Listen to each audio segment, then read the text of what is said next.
Yo, what's good? It's Brother Brandon, back with some free guitar lessons for you. It's the lick of the day, right here. I made a little short about this guy. This is my favorite chord. I think you need to know this chord.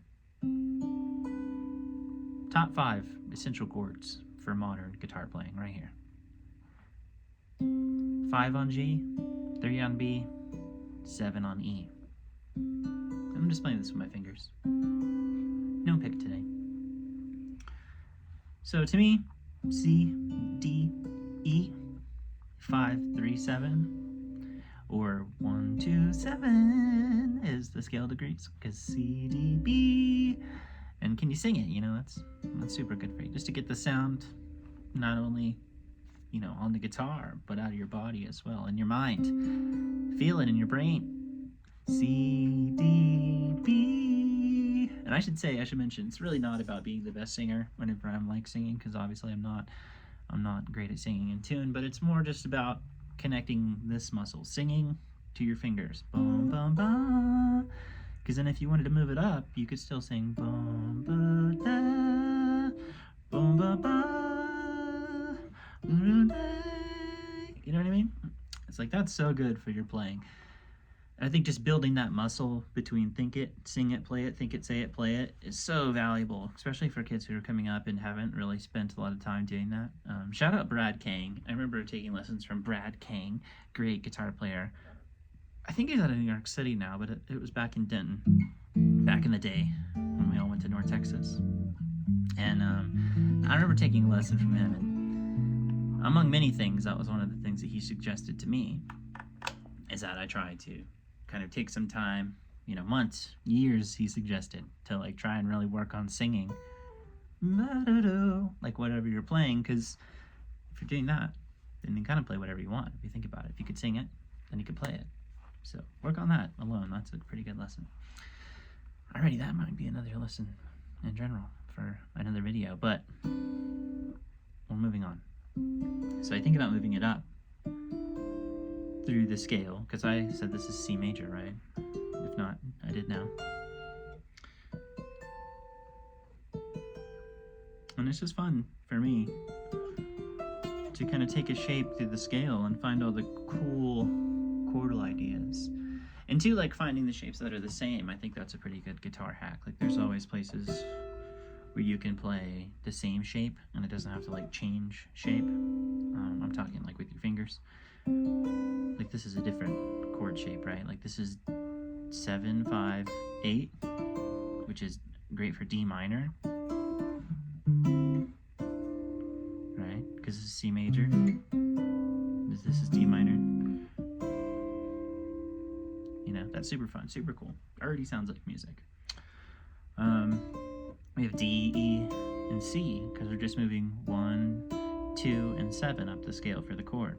Now the next one would be E minor, which 1, 2, 7 has an F natural, which really isn't in the chord, but I like the way that sounds actually.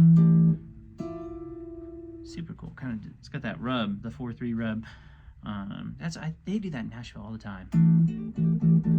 I remember like when I was, you know, first in school or whatever for guitar, taking lessons.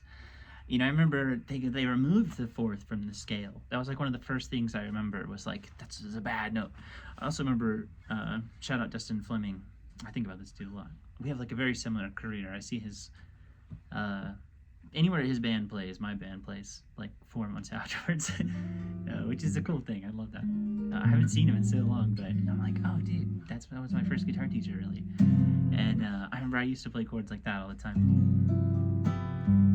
And he really shied away from that kind of 4thy thing.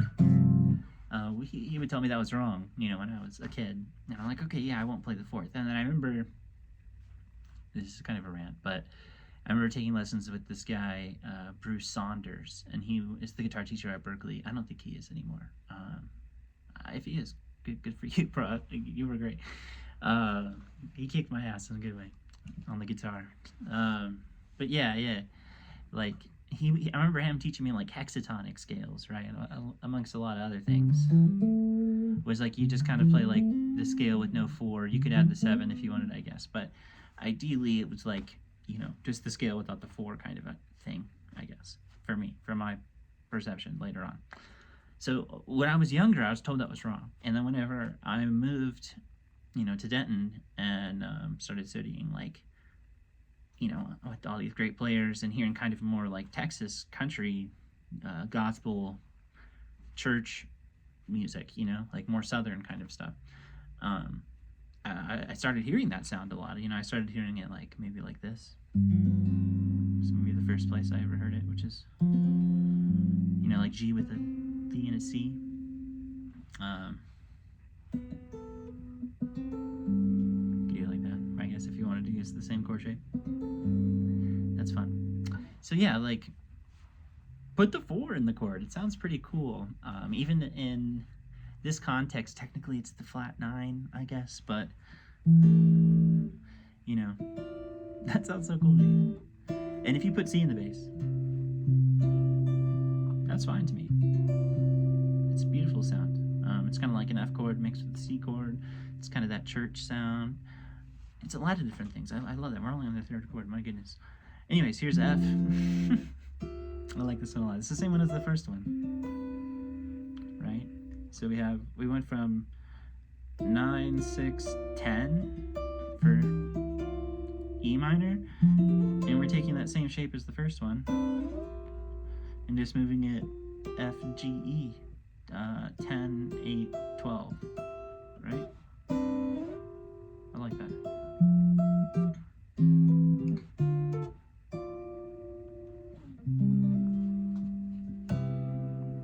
It's been a fun one I've been trying to work on. There we go, I was cleaner that time.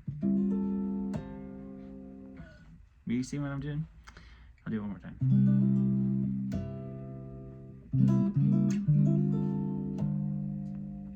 I love that, it's so cool. I kind of forgot about that. I don't remember showing that, but maybe Josh Martin or something. Maybe even my dad, honestly. My dad does that kind of stuff a lot.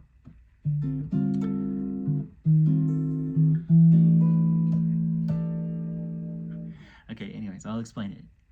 It's cool to do, though. I love doing this. I've been really liking it lately. So anywhere where you kind of have like a straight bar and a chord, like here, I could play all of 5 or something. You could just lightly tap. I mean, it probably looks like I'm hitting it pretty hard, but I'm not hitting it that hard. And the lighter you hit it, kind of the sexier it sounds, in my opinion. Like if you really hit it hard, that can be cool too, but like it's got a little more fuzz on it, a little more bright and a little more bite. If you just kind of barely hit it, it rings, the octave above, which is really cool in harmonics. I guess it's an artificial harmonic, like, even though this is a place you could do the harmonic on the guitar. But yeah, a lot of people will kind of put their first finger and their thumb. This is a really hard thing to get on the camera correctly. I don't really know how to show you. Maybe like this. Yeah, there we go. So like we're here, and then like first finger and thumb underneath. It's like a 2-touch.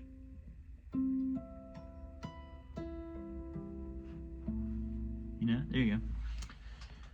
But yeah, I just kind of like all that little harmonic-y kind of goodness, if you've never messed with that. And then there's all these little finger behind tricks you can do and stuff like that. But yeah, it's just like an artificial harmonic, You could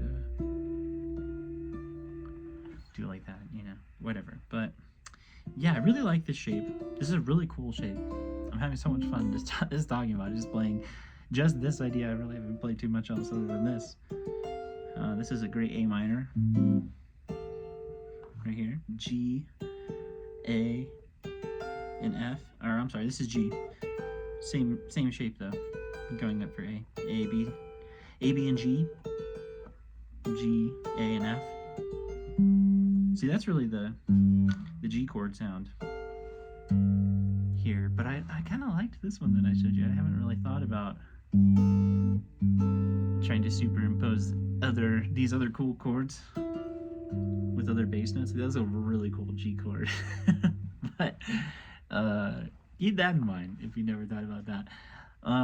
That's really, I'm only just walked through the scale, and I've been talking about this for like 10 minutes. So as you can see, like, this is a really freaking useful chord, dude.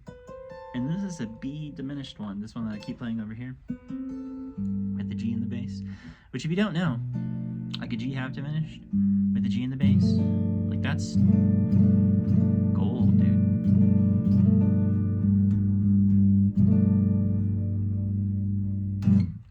Yeah, it's like kind of a good cheat code to play like a rootless voicing. If you ever see like, you know, G chord, you can play B diminished.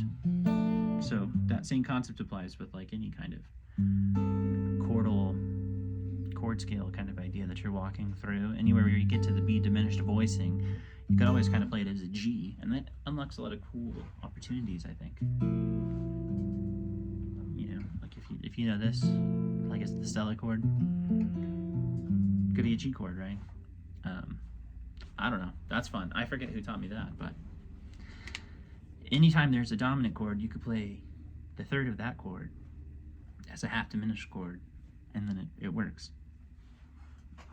So think about that. That's kind of the logic there. And then you're back home, right?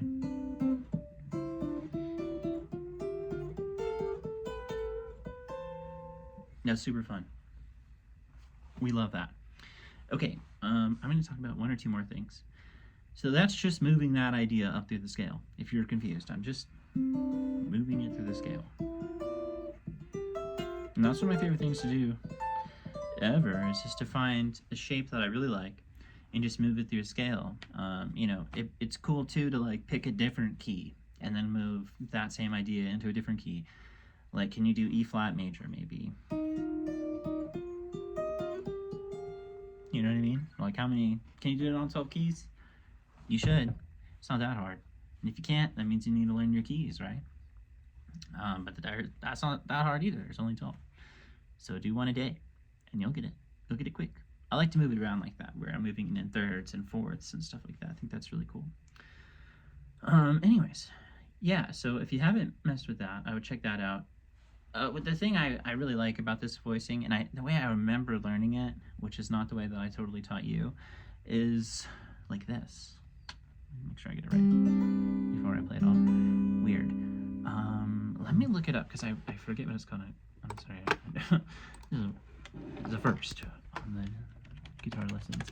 There's this guitar player who taught a lot of my teachers, named Vic Juris. Really cool. There you go. It's called Modern Chords Advanced Harmony for Guitar, taught by Vic Juris. Check that out. If you've never checked that book out, I think this is the first time I really remember seeing this voicing and actually like caring about it. I remember reading this somewhere in some classical piece, like a Mozart or a Bach, and it was like this. And it was like either like a G suspended chord or like a C root note thing, but it was like only a cluster. It really wasn't an explored sound, right? But this book really, really dives through it. So you could like play it in different groupings as kind of like how I maybe thought of this, where it's like if this is 3 notes, this is 4 notes, and this, you know, would be like 5 notes. So that was pretty cool, where you could kind of learn these voicings like that. And I remember the book like walking it down through each scale, right? So it was like the first one I just showed you was C major. Then it was like, well, what if you moved it to C minor? And there was like so many, you know, all the way down to C diminished kind of thing. But here's just the C minor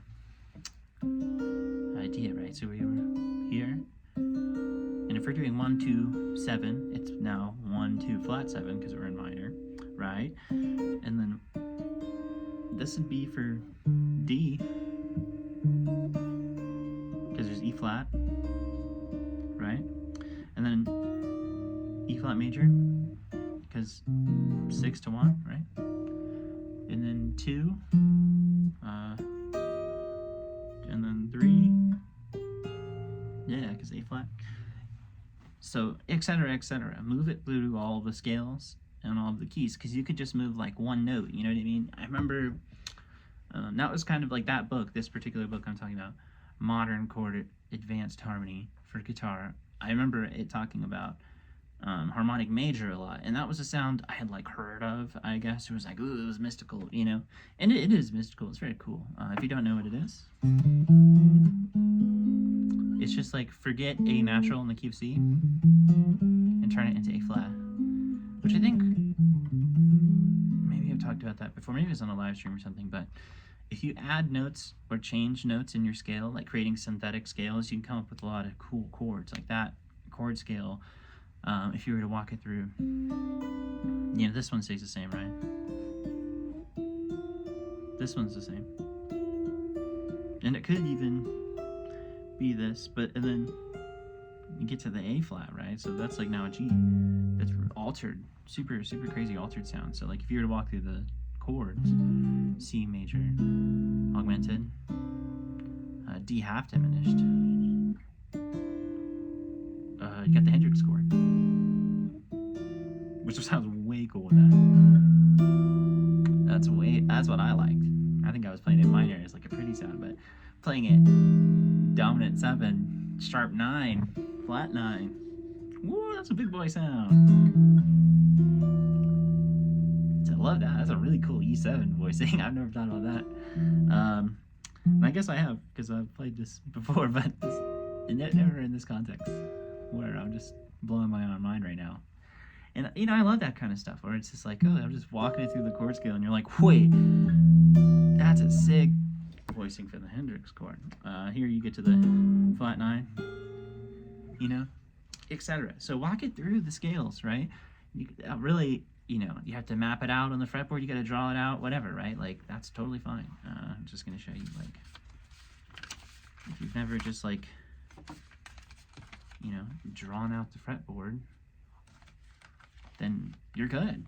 You know, like, write out harmonic major, write out C harmonic minor, write out C melodic minor, write out C natural minor, you know, study that stuff, move it around. It's really cool.